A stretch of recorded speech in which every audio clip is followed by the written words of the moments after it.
Sir से लेकर पांव तक जो मज़हर कुरान है, सारे इंसानों में वो सबसे अजीम शान है।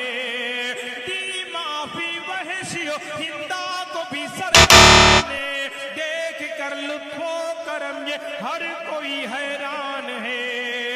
मेरे फन्ने नात गोई को हिकारत से न देख, कुछ खबर भी है तुझे ये सुन्नत हसान है।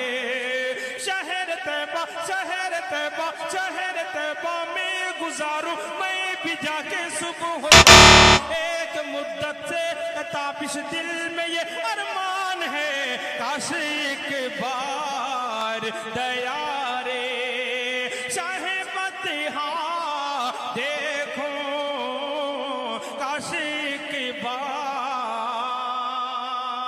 और एक फरमाइश का एक और बहुत ज्यादा अल्हम्दुलिल्लाह पूरे हिंदुस्तान में सुना गया, पढ़ा गया, मेरी पहचान का